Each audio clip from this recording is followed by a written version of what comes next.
Here's how you can create these cool aerial shots just like these without having to buy a drone, because we all know they can be super expensive.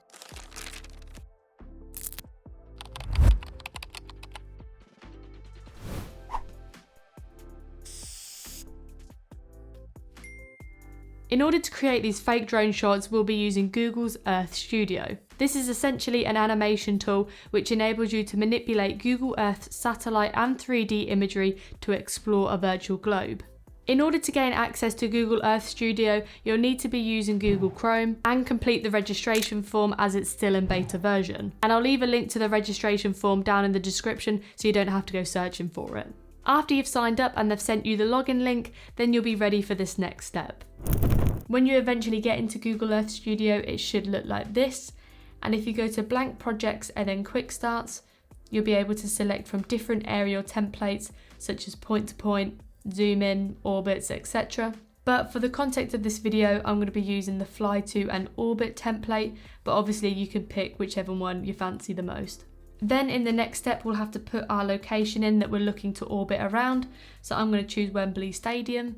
And as we click through this, you'll notice that we have some settings that we can adjust to change the overall view of movement. But I'm just going to leave these for now because I'll show you how you can change the details a little bit later on. In order to move around and have a look at your surroundings, you can scroll in and out on your mouse to get closer to your subject. And to manipulate your camera angle, you can hold Alt down and then your cursor to drag to change the position of the camera. After that, you'll be able to set a duration for your clip. So I'm just going to put 30 seconds. And then you will finally enter the timeline interface. And this is where you can start to do a little bit more advanced editing. But just before we do that, if we play the video back, you can already see that it has automatically generated this smooth fly-in effect. And to be honest, it looks good already.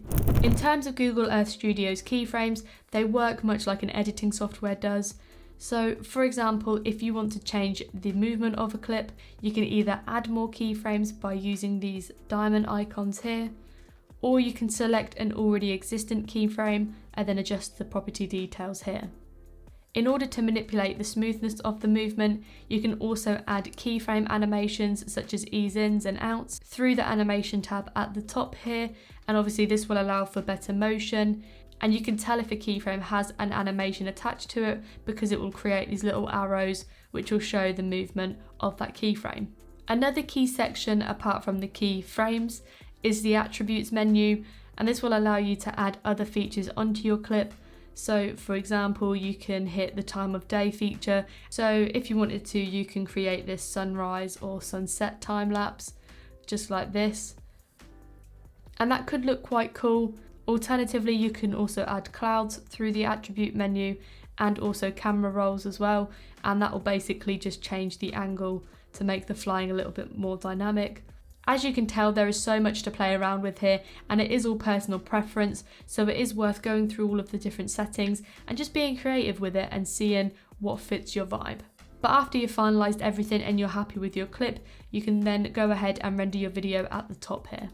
Now to make the footage look a little bit more realistic, I'm going to bring it into my editing software to add two effects to it, which will be vignetting and halation.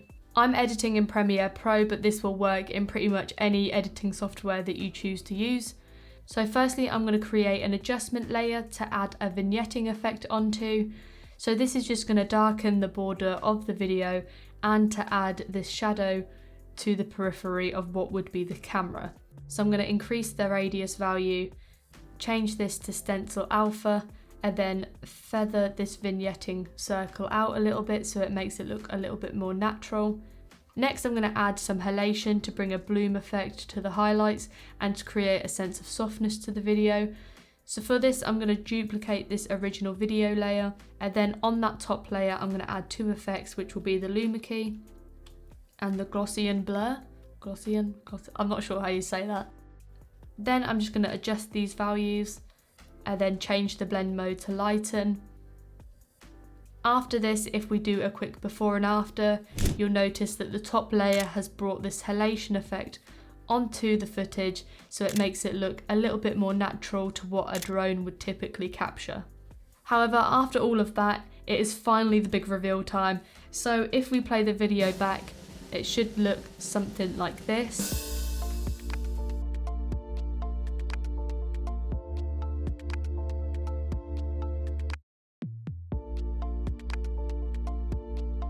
And to be honest, it looks pretty good for a computer generated image, right? Now, I think Google Earth Studio is a great tool for us video creators because we can use it on so many different video projects to add that little bit extra production value. Plus, it means that you can get some aerial shots literally from your bedroom, so it seems like a win-win situation. Now, it is worth noting that in the terms and conditions, Google do say that you must credit Earth Studio by leaving the watermark in and by crediting Google, but if it stays between me and you, then... Anyway, if you found this video helpful, then consider liking the video. And of course, if you want to learn more about video production, video editing, and content creation, then have a think about subscribing to the channel because it might help you guys out as well as helping me out as well. Anyway, that's it for today. I'll catch you in the next one.